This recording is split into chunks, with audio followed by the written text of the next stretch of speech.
Está bien, vamos a esperar. Está bien.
Ya.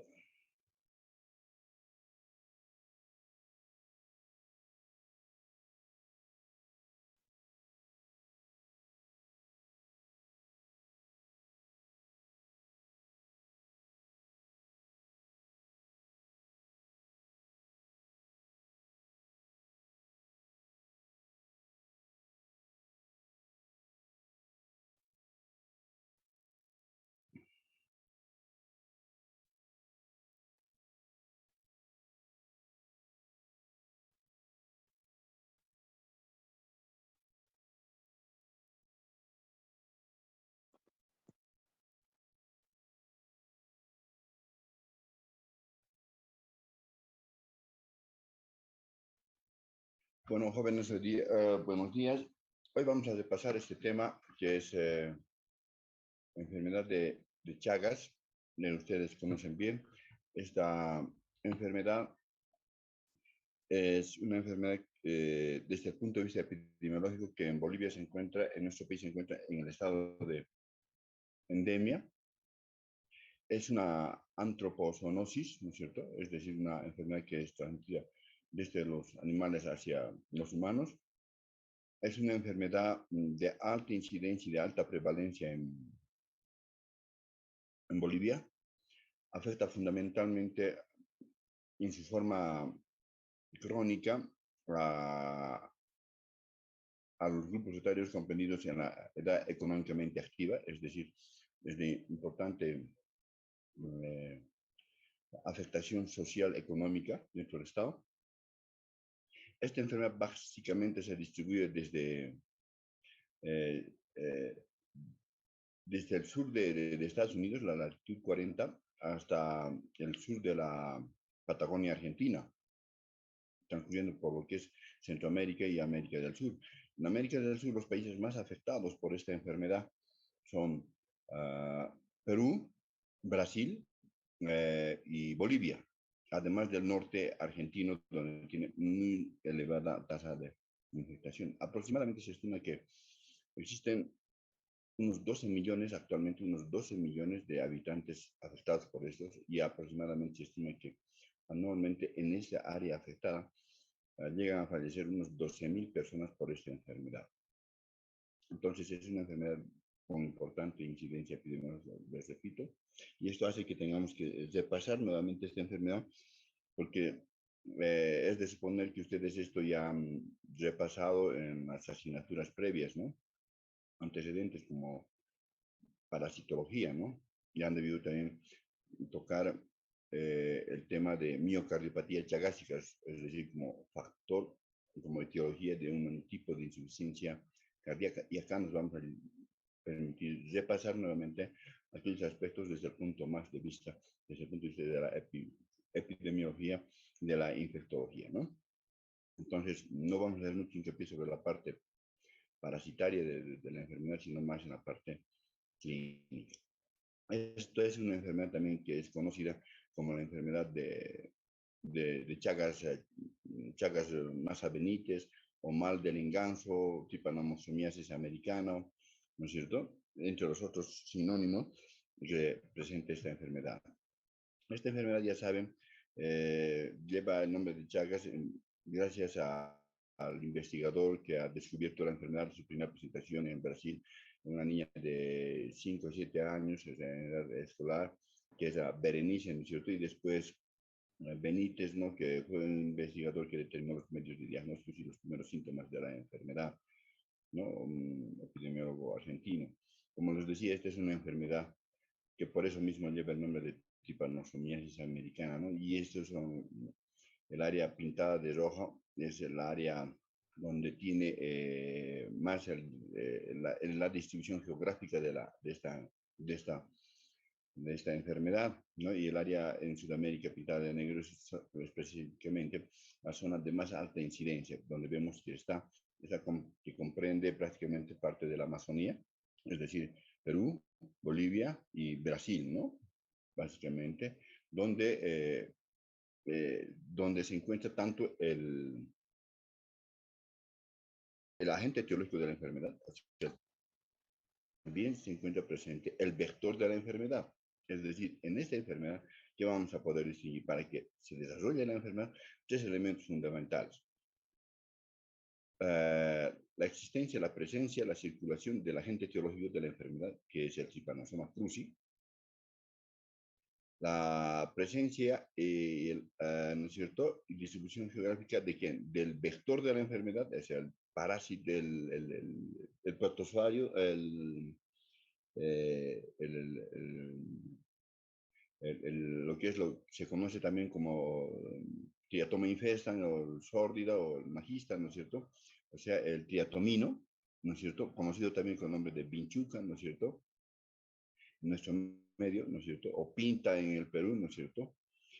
Y el huésped, esos tres elementos fundamentales. La falta de alguno de esos tres elementos fundamentales, el agente etiológico o el vector o el huésped, hará que no sea posible la presencia de la enfermedad. Es decir, para la presencia de esta enfermedad son necesarios estos tres elementos, ¿no? Estos datos ya son un poco antiguos, por eso que ya nos voy a mencionar, ¿no es cierto? Y lo que les decía, ¿no? Para que se desarrolle la enfermedad necesitamos la presencia del parásito, es decir, el Trypanosoma cruzi, el agente etiológico de la enfermedad, el vector, el triatomino, ¿no es cierto? Que existen más de 112 variedades de triatominos, de los cuales solamente nos interesan tres, que son los más frecuentes en nuestra área, y el más frecuente y el más importante, ¿no es cierto? Es el triatoma infestam, obviamente. Nosotros lo tenemos el Prolisus, ¿no es cierto? Y el sórdida, ¿no? Y finalmente el huésped, ¿no? Los tres elementos. La falta de uno de ellos hará que no sea posible, ¿no es cierto? Que no sea posible la presencia de la enfermedad. El, lógico, el Trypanosoma cruzi es un parásito, ¿no es cierto? Unicelular, ¿no es cierto? Que consta, que tiene dos ciclos, durante su ciclo vital se desarrolla tanto en el huésped de la enfermedad, el huésped definitivo que es el hombre, ¿no es cierto? Esto en sentido genérico, y el otro que cumple en el vector de la enfermedad, es decir en el triatomino. El Trypanosoma cruzi es un protozoario, se dice protozoario porque es unicelular, que consta, ¿no es cierto?, de una forma infectante, que es el Trypanosoma cruzi metacíclico infectante, ¿no es cierto?, que está contenido en el vector de la enfermedad, consta de un núcleo en la forma metacíclica, que es el adulto, ¿no es cierto? Un núcleo central, un, un citoplasto, ¿no es cierto?, que es anterior, de donde emerge el flagelo del tripanosoma, lo que le da la movilidad característica al tripanosoma, ¿no? Y pasa generalmente por los 4 estadios, ¿no? De Leishmania, leptomona, triptidia y tripanosoma cruzi, ¿no es cierto?, adulto infectante. El vector. El vector, como hemos dicho, uh, existen más de 112 variedades de vectores, ¿no?, de triatominos. De estos, los más frecuentes en esta área de influencia, en esta área endémica de Chagas, ¿no es cierto?, son obviamente el Prolixus, ¿no es cierto?, y el Infestan y el Magistris. De esos, ¿cuál es el más frecuente, que más frecuentemente transmite la enfermedad con más alta incidencia y más prevalencia? Es el triatoma infestan, ¿no es cierto? Es de color castaño, ¿no es cierto? Existe hembra y macho, ¿no es cierto? En este se cumple el ciclo asexuado de reproducción del triatomino, ¿no es cierto? En el departamento de Potosí, las zonas endémicas de Chagas están constituidas por el Nor-Sinti, las provincias Chichas y Nor-Chichas y Sub-Chichas fundamentalmente, ¿no es cierto? Y algunas comunidades en el norte potosino, ¿no? Como entre otras provincias que también tienen alta incidencia es la provincia Linares también, y parte de la provincia Cornelio Saavedra, que limita en los límites con la capital de la primera sección de la provincia Cornelio Saavedra, que es Betanzos, ¿no? Son zonas endémicas de Chagas. En cuanto a las modificaciones ambientales de este vector, podemos decir que cada vez es más frecuente encontrar al vector, ¿no es cierto?, en zonas más bajas, en zonas más altas, es decir, ha ido presentando una especie de acomodación de rehabilitación al medio ambiente este vector, ¿no? Entonces estamos encontrando cada vez en zonas mucho más altas en relación a la altitud, ¿no es cierto?, al nivel del mar, este triatomino. Además, que en las zonas, específicamente en municipios de Tupiza, Cotagaita, se ha podido observar que ha desarrollado resistencia, ¿no es cierto?, a, a, las, a las actividades que se realizan de eliminación del vector, ¿no es cierto?, a las fumigaciones. Entre esas, fundamentalmente, ha presentado resistencia al DDT. Es por eso que actualmente se realizan fumigaciones con principios activos ya combinados, ¿no?, por la alta resistencia que ha desarrollado este, este vector. Ahora, este es un vector de características de su hábitat peridomiciliario, es decir, está cerca siempre del domicilio o domiciliario, ¿no?, donde fundamentalmente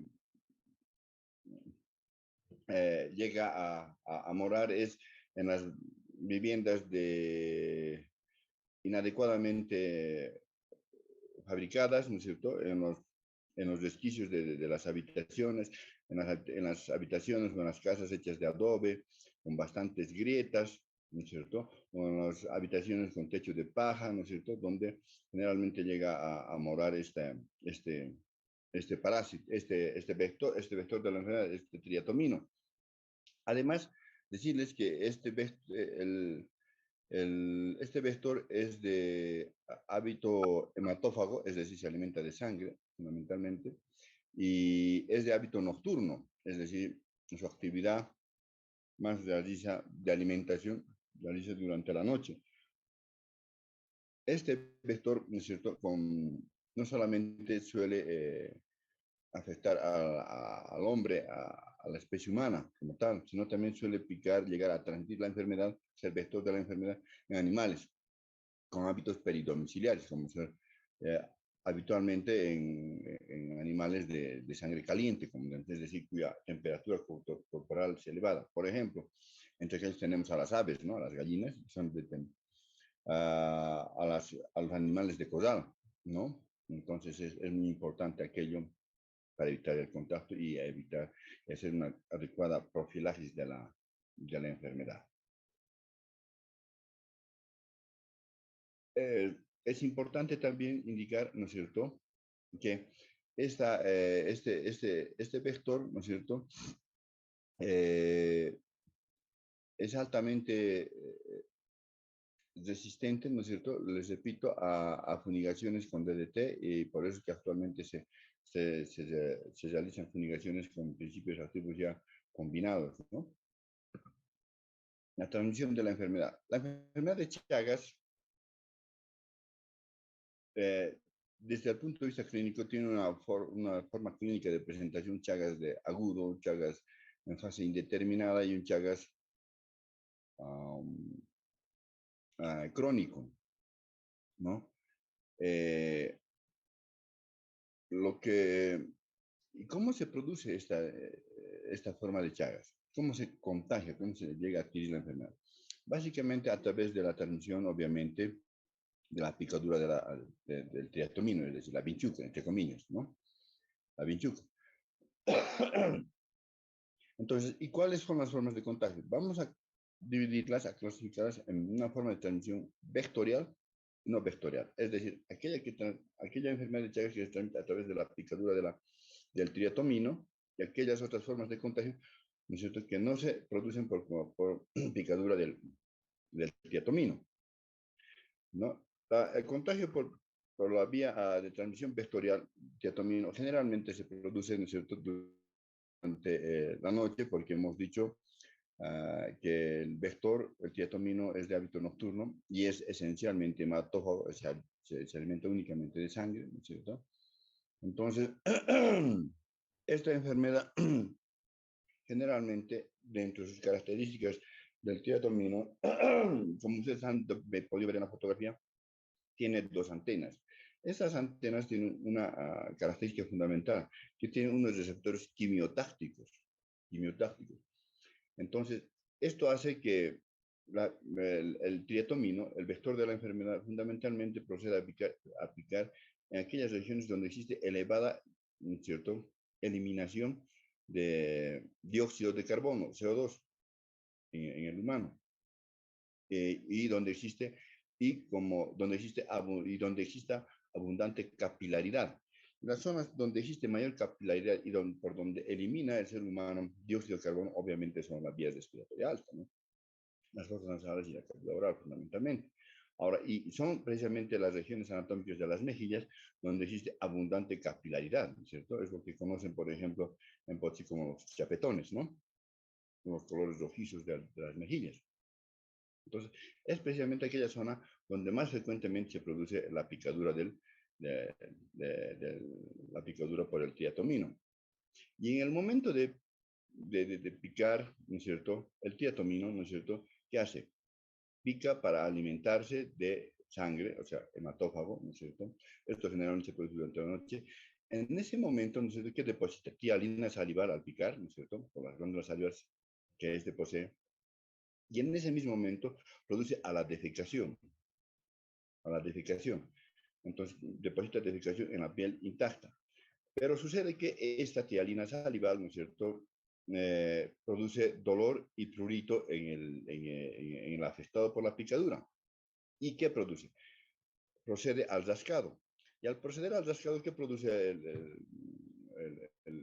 el susceptible, la víctima, ¿no es cierto? Produce laceraciones o tras, transporta, ¿no es cierto?, al momento del rascado, toda esa materia fecal, ¿no es cierto?, que contiene al Trypanosoma cruzi, ¿no es cierto?, hacia el sitio de inoculación de la saliva, de la picadura producida por el triatoma infestam.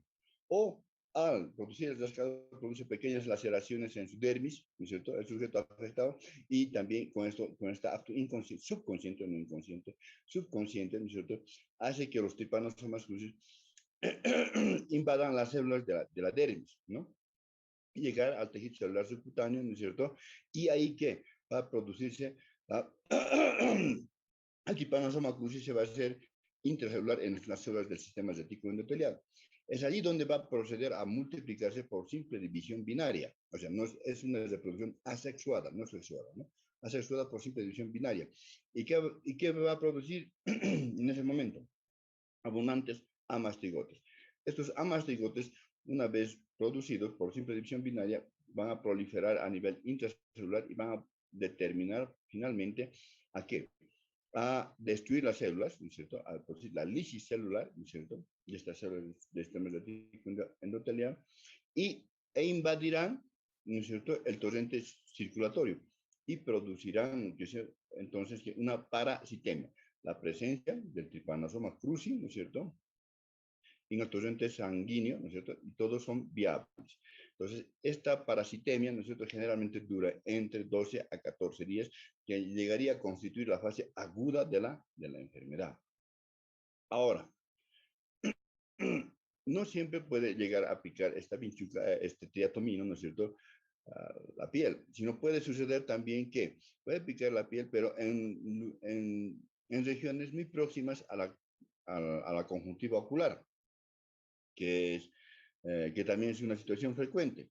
Entonces, al picar en una región muy próxima a la conjuntiva ocular, ¿no es cierto?, que produce nuevamente prurito por la hialina saliva depositada durante la picadura por el triatomino, ¿no es cierto? Y al producir el rascado o frotado del tejido palpebral superior o inferior, ¿no es cierto?, que produce subconscientemente la víctima, también llega a introducir el trypanosoma cruzi, ¿no es cierto? Ya no esta vez por vía transdérmica, sino por vía de la mucosa conjuntival, es decir, puede haber un contagio cutáneo o conjuntival, ¿cierto? Y allí nuevamente producirse a la replicación del parásito en las células del sistema retículo endotelial, dividirse por división, multiplicarse por simple división binaria, ¿no es cierto? Y producir una gran cantidad de amastigotes que terminan destruyendo las células, es decir, produciendo la lisis celular, y nuevamente estos invadir al torrente circulatorio y de esta forma producir lo que llamamos parasitemia, que es la presencia de parásitos viables en el tejido sanguíneo, ¿cierto? Esa es la forma vectorial, de transmisión vectorial de la enfermedad. Pero existe otra forma de transmisión no vectorial, como les decía. Y una de aquellas importantes es la transmisión materno o fetal de la enfermedad. Esta transmisión se puede producir en 3 momentos. Durante la gestación, es decir, durante el embarazo, independientemente la madre sea chagásica en estadio agudo, indeterminado o crónico, puede transmitir la enfermedad, ¿no es cierto?, durante el primer, segundo o tercer trimestre del embarazo, en forma vertical hacia el producto de la gestación, hacia el niño. O puede producirse durante el acto del parto, es decir, esa sería una vía de transmisión con natal, ¿no es cierto? O, ¿no es cierto?, durante la transmisión se puede producir durante la lactancia materna. ¿Por qué? Porque se ha demostrado la existencia, la presencia de parásitos, o sea, el trypanosoma cruzi en la leche materna, ¿no es cierto? Entonces, la transmisión materno-madre-hijo es posible a través de 3 vías. Otras formas de transmisión, que es hasta a la primera mitad de la década de los 90, ¿no es cierto? Es decir, hasta 1995, era de muy alta prevalencia. La transmisión del Chagas a través de la transfusión de sangre o hemoderivados, o sea, paquete plaquetario, paquete leucocitario o plasma fresco congelado. ¿Por qué? Porque hasta en ese entonces se comercializaba con la sangre. Y además que no se tenía lo que ahora actualmente llamamos lo que es transfusión de sangre segura, es decir, no se hacía el tamizaje, ¿no es cierto?, de los pacientes probables donadores de sangre, ¿no? Porque actualmente para concentración de sangre segura, ¿no es cierto?, lo que se realiza en el donante es primero un tamizaje. Si este es portador de tuberculosis y este es portador de VIH, de SIDA, es portador de paludismo, Chagas, ¿no es cierto? O hepatitis, ¿no? Y si tiene alguno de esos antecedentes, el paciente, la persona no es potencialmente apta para donar sangre, ¿no? Entonces, y en esto entre el Chagas, ¿no es cierto? Ahora actualmente esta forma de transmisión, gracias a lo que llamamos, se denomina actualmente, se practica en transfusión de sangre segura, ya esta forma de transmisión es muy escasa. Otra forma de transmisión es una forma accidental, ¿no? Esto generalmente ocurre con el personal de salud de laboratorio, ¿no? O en los equipos de transfusión de hemoderivados. Otra forma de contagio de la enfermedad, de transmisión de la enfermedad, es la vía por trasplante de órganos. ¿No? Fundamentalmente se daba en los trasplantes de córnea, ¿no? Pero esta vía de transmisión también es cada vez más rara. Y la vía de transmisión digestiva. Ustedes verán que cuando hablamos de parasitología, el parásito en la economía humana está localizado eh, en dos fases, podemos decir, ¿no? Una fase sanguínea, ¿no es cierto?, cuando se produce la parasitemia, y otra la fase tisular del parásito, cuando esta está infectando, contaminando, ¿no es cierto?, el intracelular de las células del sistema rético endotelial. Entonces, diríamos una fase ística, ¿no? Y esto es un elemento importante porque nos va a permitir orientar la solicitud de exámenes complementarios en el diagnóstico de la enfermedad. Por ejemplo, en la forma ística, es decir, cuando el Trypanosoma cruzi está dentro de las células, ¿no es cierto? Es la forma parasitaria a mastigote. La forma hematófago o de sepsis o de parasitemia es la forma del Trypanosoma cruzi, ¿no es cierto?, metacíclico infestante. Entonces, y la forma digestiva se refiere fundamentalmente a la ingestión de alimentos contaminados, ¿no es cierto?, con Trypanosoma cruzi. Y esto se ha visto muy, muy frecuentemente en el departamento de Santa Cruz y en Brasil, ¿no? Se ha encontrado, ¿no es cierto?, Trypanosoma cruzi viables, ¿no es cierto?, viables en la caña de azúcar. Y los safreros, al alimentarse con caña de azúcar, ¿no es cierto?, han ingerido muchas veces Trypanosoma cruzi, ¿no es cierto?, pero en forma ística. Ahora, en el Perú, por ejemplo, esta forma de contagio es muy frecuente porque está demostrado, ¿no es cierto?, que el quiz, ¿no es cierto?, es un plato regional típico como acá la chacana, ¿no es cierto?, en el Perú, en el Cusco, ¿no es cierto?, en esa región del Cusco, del Incayo, es muy común, es muy popular este plato típico de la gastronomía peruana, el quiz, ¿no? Entonces, han visto que el quiz es un vector importante de la enfermedad en la forma digestiva. Obviamente, ahí uno ingiere, ¿no es cierto?, el Trypanosoma cruzi en la forma ística, es decir, en la forma de amastigote, ¿no? O sea, a través de alimentos no adecuadamente elaborados, no higiénicamente elaborados. La forma de transmisión sexual, esta es una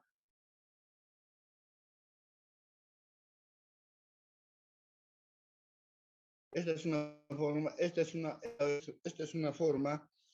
es una forma de transmisión que cada vez es más frecuente en los países desarrollados, ¿no? Es decir, desde el punto de vista epidemiológico, decimos que eh, es de alta incidencia en Sudamérica, pero la incidencia está incrementando también en países europeos a esta forma de transmisión sexual, ¿no es cierto? Donde se ha visto que la sangre catamenial, ¿no es cierto?, contiene, ¿no es cierto?, los trypanosomas cruzi.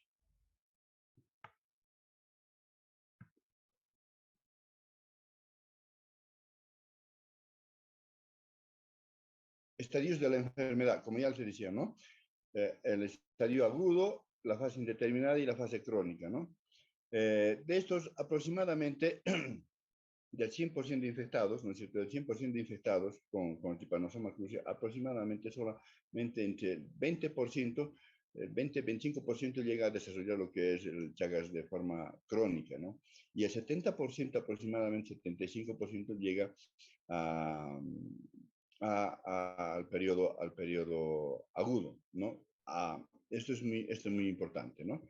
En la fase aguda, ¿no es cierto?, se puede clasificar desde el punto de vista del Chagas agudo, ¿no es cierto?, una forma de Chagas con puerta de entrada aparente o otra forma de Chagas con forma de entrada inaparente, ¿no?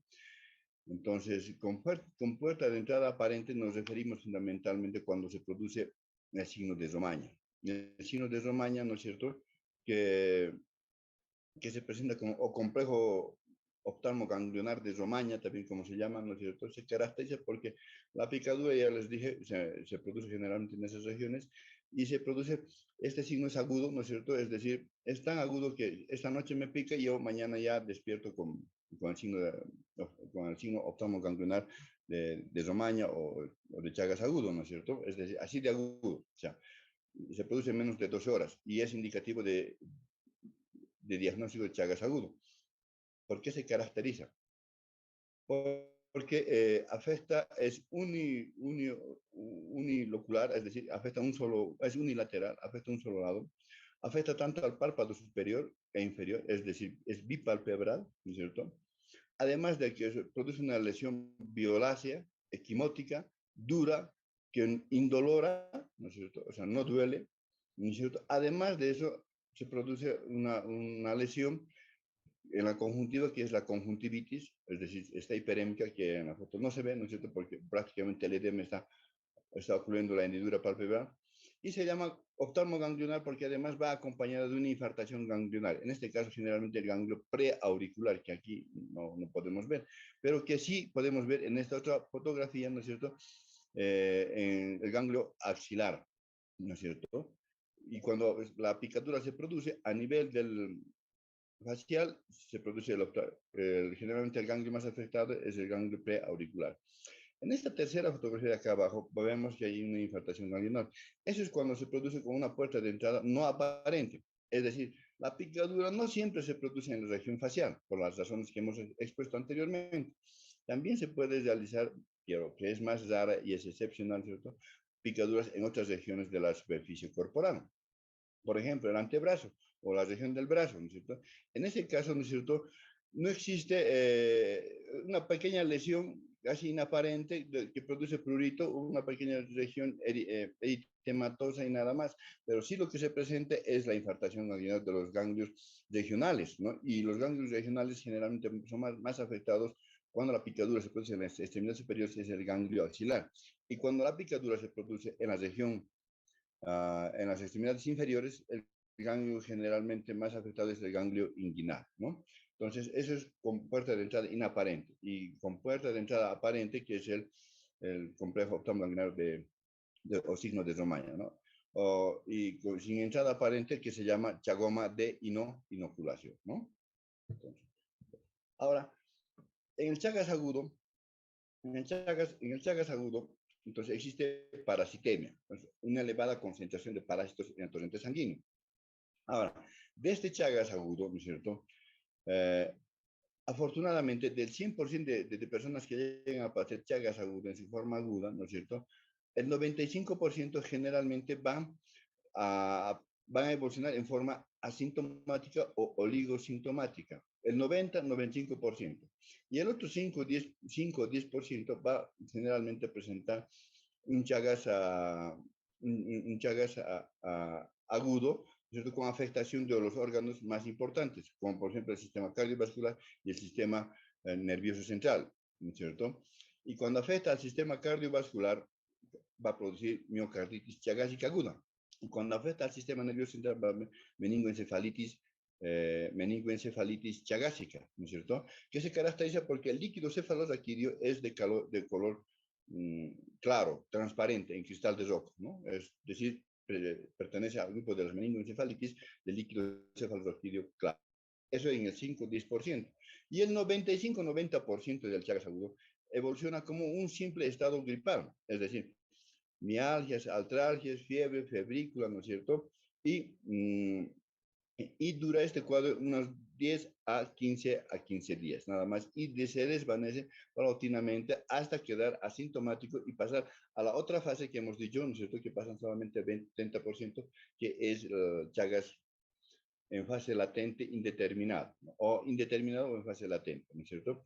En cambio, el 5 a 10% va a presentar Chagas agudo, grave, que puede afectar al sistema cardiovascular. Si afecta al sistema cardiovascular, ¿qué va a producir? Miocarditis chagásica aguda, que se caracteriza por síntomas y signos de insuficiencia cardíaca, es decir, arritmia cardíaca, edema, disnea, ortopnea, todo aquello, ¿no es cierto?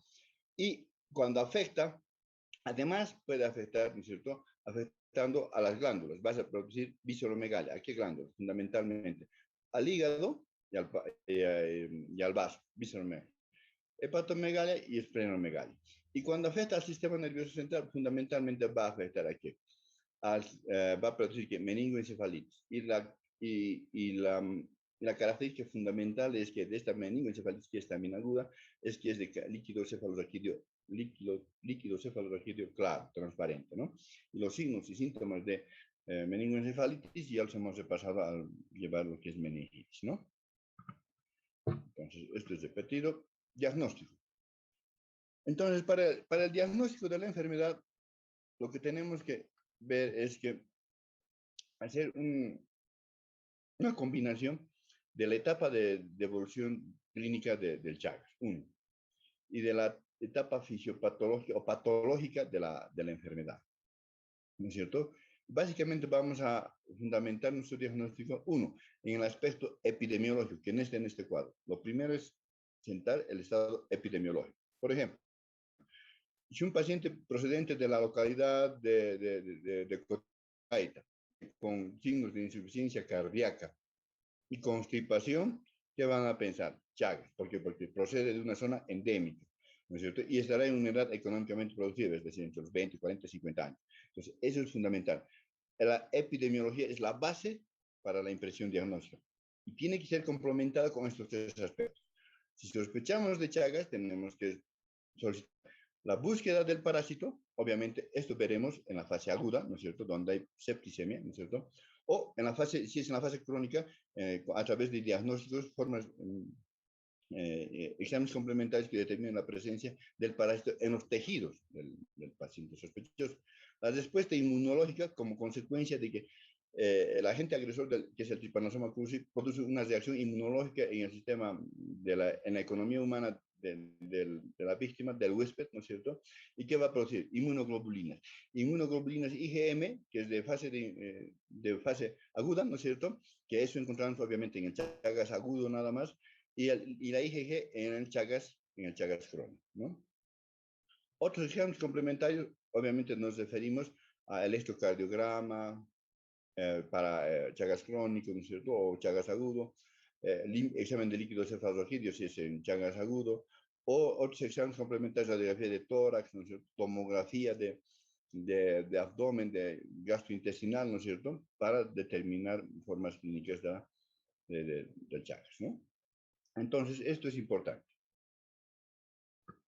Ahora, por ejemplo, gota gruesa, sí, podrá ser positiva. ¿En qué casos? En cuando el caso se trata de que el Trypanosoma cruzi está en el torrente sanguíneo, es decir, está en la clase, está en una forma de evolución de Trypanosoma cruzi infestante, ¿no es cierto?, cuando está produciendo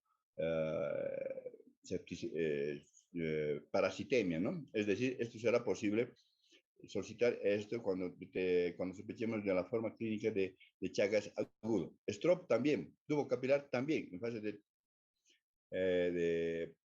darán positivos a alta sensibilidad y alta especificidad en pacientes que estemos sospechando de la presencia de Chagas agudo. Seno diagnóstico, que es un método diagnóstico de alta sensibilidad y de alta especificidad. De hecho, el de más alta sensibilidad y el de más alta especificidad, que se utiliza en formas en el diagnóstico de Chagas investigativo, ¿no? Hemocultivo también en la forma de Chagas agudo, ¿no? Donde el cultivo de sangre dará positivo para Trypanosoma cruzi. Anatomía patológica, por ejemplo, podemos citar en todos aquellos casos de Chagas en fase crónica, ¿no es cierto?, donde está la parasitemia es baja. Lo que es más alta es la presencia de la mastigote, ¿no es cierto?, porque está en su forma intracelular, ¿no es cierto? Y el inmunodiagnóstico, ¿no es cierto? Inmunoaglutinación indirecta, M en la fase aguda, ¿no es cierto? Por ejemplo, aquí hay un caso muy interesante. Existen gestantes que tienen, las gestantes, por ejemplo, podrán IgM positivos o IgG positivos, pero el producto será generalmente IgM positivo y no IgG positivo. ¿Por qué? Porque la madre de fase aguda o crónica del Chagas, ¿no es cierto?, puede contagiar, transmitir la enfermedad hacia el producto. Y el producto obviamente se contagia por vía vertical con natal o por vía de la lactancia materna. Entonces será IgM positivo e IgG negativo, ¿no? Luego, verificación del complemento, hemaglutinación indirecta y pruebas de reacción en cadena de la polimerasa, ¿no es cierto? Que es de alta sensibilidad y alta especificidad, ¿no es cierto? Esto también para fase aguda de Chagas. Entre otros exámenes, el electrocardiograma.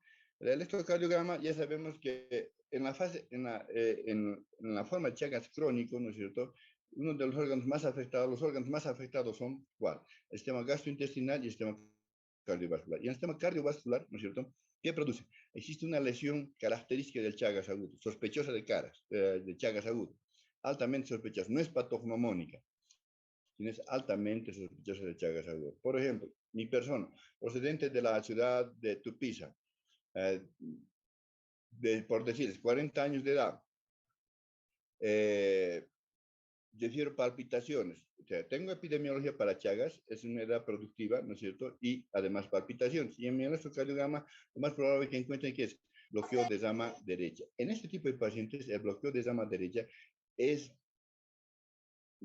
altamente sospechoso de Chagas, ¿no es cierto? O sea, ¿qué es lo característico en el electrocardiograma? La lesión más importante que muestra el electrocardiograma en el Chagas crónico, que es bloqueo de rama derecha, ¿no es cierto? O puede ser bloqueo de primer grado, bloqueo auriculoventricular de primer grado, o bloqueo auriculoventricular de segundo grado, puede ser MOBIS 1 o MOBIS 2, o bloqueo auriculoventricular completo o de tercer grado. Ustedes saben que el bloqueo auriculoventricular de primer grado se mide a través de la prolongación del tiempo PR, ¿no? Que normalmente dura de 0,2 a 0,20 milisegundos. Una duración mayor a esto del PR, ¿no es cierto? Quiere decir, o sea, un PR de 22-25, bloqueo auriculoventricular de segundo grado. Sin embargo, la lesión más frecuente es bloqueo de rama derecha, ¿no es cierto? Laboratorio clínico, en el hemograma generalmente podemos encontrar ligera anemia. En la fase aguda vamos a encontrar leucocitosis, ¿no es cierto? En la fase crónica no existe ninguna otra manifestación. Lo único que podemos encontrar es eosinofilia, ¿no es cierto? En la radiografía de tórax lo que vamos a encontrar en la fase aguda, si está cursando con Chagas agudo, una cardiomegalia, miocarditis, ¿no es cierto? En la fase crónica también cardiomegalia, lo que llamamos cornis vobis o corazón de buey o corazón complaciente, ¿no es cierto? Es decir, un índice cardiotorácico mayor a 0,50, ¿no? En ecocardiograma lo que vamos a encontrar probablemente una cardiomegalia severa, ¿no? Y en la tomografía también vamos a poder encontrar las mismas manifestaciones. En una tomografía vamos a encontrar cardiomegalia, ¿no es cierto? Además, si hacemos tomografía gastrointestinal, vamos a encontrar probablemente megacolon, ¿no es cierto? Un abdomen bastante distendido, un abdomen en batracio, ¿no? Recomendaciones diarias, búsqueda repetitiva del parásito. Aquí tenemos que mencionar, ¿no es cierto? Tenemos que mencionar básicamente que el examen serológico para Chagas, hay para Chagas, si les reporta negativo, no quiere decir que no sea portador de Chagas. Una serología no es indicativo. Tenemos que volver a repetir, ¿no es cierto?, la reacción a los 15 días, a los 30 días y a los 60 días. Ya. Ahora, si la búsqueda del parásito, como por ejemplo seno diagnóstico, ¿no es cierto?, es negativo, tenemos que volver a repetir, ¿no es cierto?, o histológicamente es negativo, ¿no es cierto?, tenemos que volver a repetir esta prueba a las 48, 15 y a los 30, 30 días. Es decir, una búsqueda repetitiva de parásito negativa no quiere decir que no sea portador de Chagas. Entonces, tenemos que volver a repetir. Es un paciente altamente sospechoso de Chagas, obviamente, ¿no? Es decir, donde tenga epidemiología, tenga manifestaciones cardiológicas, neurológicas o gastrointestinales, ¿entienden? Ese es un paciente altamente sospechoso de Chagas. En estos nos reportan un examen histológico negativo para Chagas, para Trypanosoma cruzi, y el paciente aún de eso es altamente sospechoso, tenemos que volver a repetir la prueba a las 48 horas, 15 días o a los 32. Ahora, si en este mismo paciente solamente solicitamos reacciones serológicas y la serología nos indica negativo para Chagas, es decir, no han encontrado IgM ni IgG, ¿no es cierto? Entonces, ¿qué tenemos que hacer? No quiere decir que no sea portador de Chagas. Tenemos que volver a repetir la prueba a los 15 días, 30 y 60 días, ¿ya? Es importante, siempre es importante. Tratamiento. El tratamiento etiológico, el tratamiento tiene que ser, se realiza generalmente esto en Chagas agudo. Y tiene que ser enfocado desde dos puntos de vista, el sintomático y el tratamiento etiológico antiparasitario. El tratamiento sintomático, ¿no es cierto? Es decir, si en la fase de Chagas agudo los órganos más afectados son el sistema cardiovascular y el sistema nervioso central. El sistema, y hemos dicho que generalmente transcurre en los oligosintomáticos en forma de un estado gripal leve. ¿Qué tenemos que hacer? Tenemos que realizar ¿qué? Tratamiento sintomático de fiebre, tratar las mialgias, artritis, mejorar el estado general, ¿no es cierto? Y si fuera con insuficiencia cardíaca, tendríamos que tratar con posición semiinfarto, de alimentación hiposódica, todo aquello que evite una descompensación del sistema cardiovascular. Y si es el sistema nervioso central, este paciente requiere ser atendido en un tercer nivel de tratamiento para tratar meningoencefalitis. El tratamiento etiológico tenemos que realizar en base a dos medicamentos fundamentales. El benznidazol, ¿no es cierto?, que viene con el nombre comercial de Zagonil Rochegan, y el Nifortimox. El de primera elección es el benznidazol. El benznidazol, ¿no es cierto?, el benznidazol que viene en comprimidos de 100 miligramos y se administra entre 5 a 7 miligramos por kilogramo peso administrados administrados cada 12 horas por el lapso de 45 a 60 días. ¿Qué cuidados debemos tener? Que el paciente durante el tratamiento no consuma alcohol, tampoco enlatados, ¿no? Porque a veces existe hipersensibilidad a los productos enlatados. Nifortimox, por kilogramo peso, 8 a 10 miligramos por kilogramo peso dosis, administrados en 3 dosis, ¿no es cierto?, en 24 horas, por el lapso de 120 días, ¿no es cierto? Con los mismos cuidados, ¿no? Que no consumir alcohol. Ese es el tratamiento específico. El Chagas indeterminado. El Chagas indeterminado se caracteriza fundamentalmente ¿por qué? Porque es asintomático, cumple con todas las funciones sociales, biológicas, laborales, ¿no es cierto? Generalmente en este estado quedan aproximadamente el 50% de las personas que viven en zonas endémicas, ¿no? ¿Por qué se caracteriza? Porque en estos el diagnóstico de Chagas es generalmente casual, ¿no es cierto? Por ejemplo, es muy frecuente ahora para uno entrar a trabajar en una determinada institución, le piden el perfil laboral. Entonces, solicitan serología para VIH, hepatitis, paludismo y Chagas, y sale positivo para Chagas. Sí, esos son, generalmente son hallazgos que se realizan, ¿no? Pero este está totalmente asintomático y es capaz de cumplir con todas sus funciones sociales, ¿no? ¿No es cierto? De estos, aproximadamente solamente el 20 al 30% progresa hacia la forma crónica del Chagas, ¿no? Es social, biológicamente eh, estable, puede cumplir con todas las funciones que requiera su actividad vital, ¿no? Y los que el diagnóstico generalmente se realiza por serología, ¿no? Este es el tratamiento, solamente tratamiento conservador, ¿no es cierto? Aunque sí se han intentado tratamientos en esta fase y en la fase crónica con imidazoles, ¿no? Que ya vamos a ver posteriormente. Este paciente puede llegar a cursar una nueva desinfección por Chagas si vive en una zona endémica. Si radica o mora en una zona endémica, obviamente que puede volver a reinfectarse endógena o exógenamente, ¿no? Es decir, en Chagas indeterminado puede volver a presentar Chagas agudo, sí, si se infecta endógenamente o exógenamente. Endógenamente quiere decir cuando su sistema inmunológico en un momento de su vida está ya en Chagas indeterminado, una fase latente o latente, ¿no es cierto? Por ejemplo, su sistema inmunológico por cualquier razón, por cualquier motivo, llega a descender a niveles bajos, ¿no es cierto? Entonces, en esta fase, este paciente que es portador del trypanosoma cruzi, ¿no es cierto?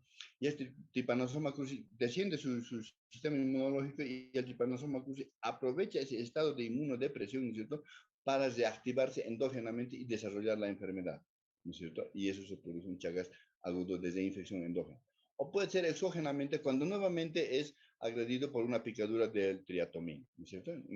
Ahora, el ejemplo clásico de esto es que qué enfermedad inmunológica puede producir tal inmunodepresión que pueda producir una reactivación endógena o reinfección endógena por el Chagas agudo, gracias a un amastigote, ¿no? No a un Trypanosoma cruzi en fase sanguínea, o sea, un Trypanosoma cruzi metacíclico infestante, sino la reinfección se produciría a partir, ¿no es cierto?, de un Trypanosoma amastigote, ¿no? De una fase hística, ¿no? Entonces, la clásica enfermedad será la infección por VIH, ¿no? Es un estado de inmunodepresión severa y uno que tenga sus amastigotes va a poder presentar la enfermedad, ¿no? Y el Chagas crónico, ¿no? Aproximadamente llegan pocos a este estadio de la enfermedad. Fundamentalmente los órganos afectados son el sistema cardiovascular y el sistema gastrointestinal, ¿no? El sistema gastrointestinal, ustedes saben, causa muy frecuentemente abdomen agudo quirúrgico por oclusión intestinal, ¿no es cierto? Por población intestinal, ¿no es cierto? Causa de enfermedad. Y del Chagas crónico, insuficiencia cardíaca, ¿no? Insuficiencia cardíaca de tipo o miocárdica dilatada, ¿no? O en una forma aritmogénica que puede producir bloqueo de rama derecha, bloqueo de primer grado, segundo grado, MOBIS 1, MOBIS 2 o MOBIS 3, o bloqueo auriculoventricular tipo auriculoventricular completo o de tercer grado, ¿no? Entonces son las complicaciones de un Chagas crónico en estos pacientes. En el caso de afectar el sistema gastrointestinal, será de tratamiento quirúrgico, de sección del segmento comprometido, ¿no es cierto? O de volvulación, ¿no es cierto? Y en el sistema cardiovascular, tratar, hacer profilaxis de insuficiencia cardíaca descompensada, ¿no? De tipo SOD, de reposo, ¿no? Voltar marcapaso de acuerdo a lo que requiera, que han debido llevar esto bien en la parte de cardiología. En el Chagas crónico, la forma de diagnóstico generalmente es la serológica, ¿no es cierto? Y la hística, ¿no? Fundamentalmente. El tratamiento siempre es conservador, ¿no es cierto? Y el tratamiento conservador, sintomático, ¿no es cierto? Evitar edemas, una buena alimentación con abundante fibra, evitar la constipación y el estreñimiento, ¿no es cierto? Para los pacientes gastrointestinales con dólico megacolon del chagásico, ¿no es cierto? Y un tratamiento que desde hace años se está haciendo con antimicóticos, ¿no? Que es el itraconazol, a 5 miligramos por kilogramo peso administrados cada 24 horas, por el lapso aproximadamente de 30 a 45 días. Es un tratamiento que evita mayor producción de lesión cardiovascular y fundamentalmente en la forma aritmogénica y también en la parte gastrointestinal, ¿no? Pero su mayor repercusión beneficiosa es evitar mayor progresión de deterioro de la parte eléctrica del corazón, es decir, en la conducción eléctrica del sistema cardiovascular, ¿no? Un buen tratamiento, desafortunadamente tenemos poca accesibilidad al medicamento porque es un medicamento oneroso, es de elevado costo, ¿no? Pero no es un tratamiento al 100% seguro, ¿no? O sea, tiene un 20% de negativo, o sea, de falta de éxito, ¿no? No sé si tienen alguna consulta acá, jóvenes, de lo contrario hubiéramos acabado. Si tienen alguna consulta, por favor, emítanla. Tienen la palabra. Buenos días, doctor. Yo tengo una consulta, doctor. Ya, adelante. Doctor, ¿es verdad que el Chagas se detiene en el avance de la enfermedad, obviamente? ¿Se detiene en la altura, doctor? ¿Que en el valle, doctor? A ver. Más bien estamos yendo a la inversa. Hay cada vez más Chagas porque el vector se está habituando a la altura. ¿Ya? Ahora, de acuerdo eso es uno, el vector. Para que haya la enfermedad tiene que haber las tres cosas. ¿Qué se llama? El agente etiológico, el vector y el huésped, ¿no? El vector es el que ha creado resistencia, pero el Trypanosoma cruzi, como tal, no ha sufrido mayores modificaciones en su taxonomía. Es decir, sigue en el mismo hábitat que hemos dicho, ¿no es cierto? El que ha presentado mayores modificaciones es el vector de la enfermedad. Se ha hecho más resistente a las fumigaciones, especialmente al DDT, y por eso se utilizan ahora mezclas, combinaciones, y cada vez se está habituando a mayores alturas, ¿no? Es más frecuente en lugares, cada vez es más frecuente en lugares altos, ¿no? Ahora, que hay chagas en otras sociedades avanzadas como Estados Unidos y Europa, sí, pero se debe a otros factores, a otros medios de transmisión no vectorial. O sea, hay chagas en algunas sociedades adelantadas, digamos, como Europa, gracias a la transmisión no vectorial. Ahora, el Trypanosoma cruzi como agente etiológico no ha sufrido modificaciones, ¿ya? No sé si usted respondido. Sí, doctor, a las personas que están enfermos con Chagas, doctor, en los valles, en Tarija, en Tupiza, les recomiendan vivir en la altura, doctor. ¿Por qué es eso? Porque evitar fundamentalmente la reinfección, ¿no? La reinfección. O sea, cuando vas a la altura, ¿no es cierto? En Potosí, por ejemplo, 4.100 metros sobre el nivel del mar, no existe lo que llamamos los triatominos, o sea, la vinchuca, porque el hábitat del vector no es el hábitat, el medio adecuado para que desarrolle el vector, ¿me entiendes? Fundamentalmente. Porque esto es una enfermedad de valles, ¿no es cierto? Y trópicos, ¿no es cierto? El vector. O sea, no hay que olvidarse, para que se desarrolle la enfermedad es necesario el agente etiológico, el vector y el huésped, ¿no? ¿No es cierto? Entonces, el problema es el vector de la enfermedad, que ha sufrido modificaciones.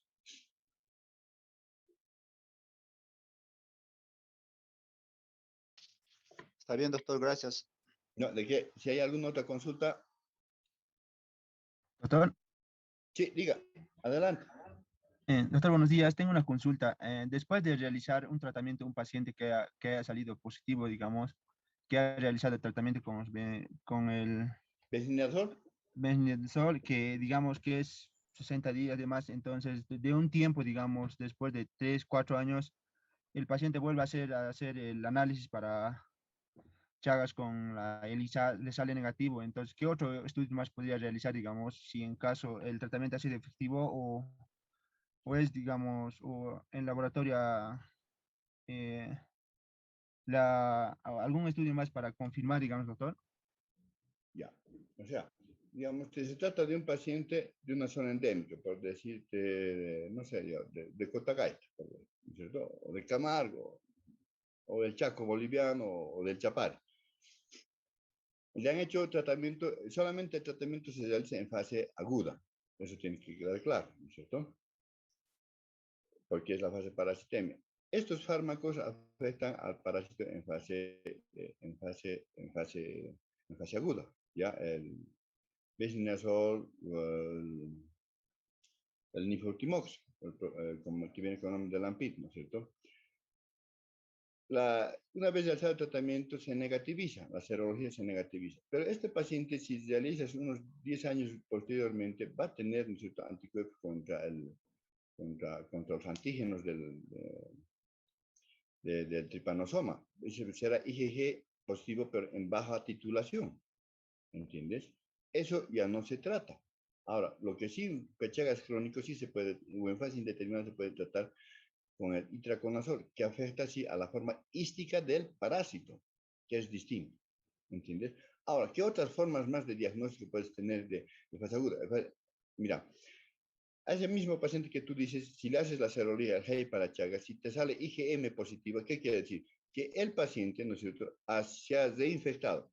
Esa reinfección ha podido ser de dos orígenes. Endógeno, porque ya tenía un Chagas hístico, ¿no es cierto?, y ha descendido su estado inmunológico, y esa depresión inmunológica ha aprovechado el Trypanosoma cruzi, que estaba en fase amastigote, ¿no es cierto?, o sea, hística, y ha desarrollado nuevamente la enfermedad. O ese paciente ha sido infectado a través de un contagio vectorial, o sea, una nueva agresión, ¿no es cierto?, por el vector de la enfermedad, ¿no es cierto?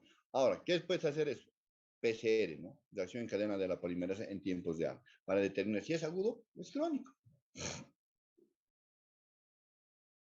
No sé si tienes otra consulta. Ahora, por ejemplo, si es en la fase crónica, lo que da solamente positivo son las pruebas inmunológicas. En la fase crónica, por ejemplo, gota gruesa va a salir negativo. Tubo capilar también va a salir negativo, porque son métodos diagnósticos para fase aguda. Cuando la enfermedad está en una fase de parasitemia, es decir, el parásito está en el torrente sanguíneo. ¿Me han comprendido? Sí, doctor, gracias. Ya.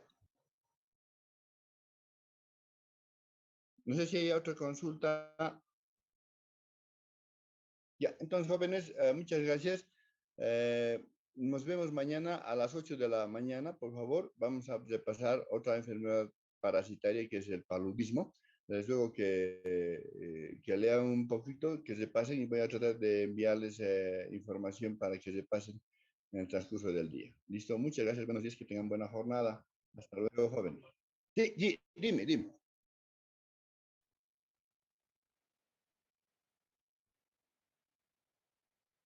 Ambos en uno. Ambos. ¿Están de acuerdo o quieren por separado? No sé, depende de ustedes.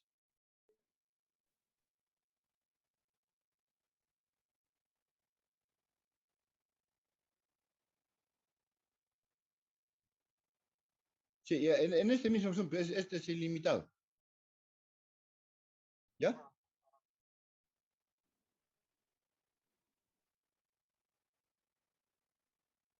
Ya, voy a tratar eso, ¿ya?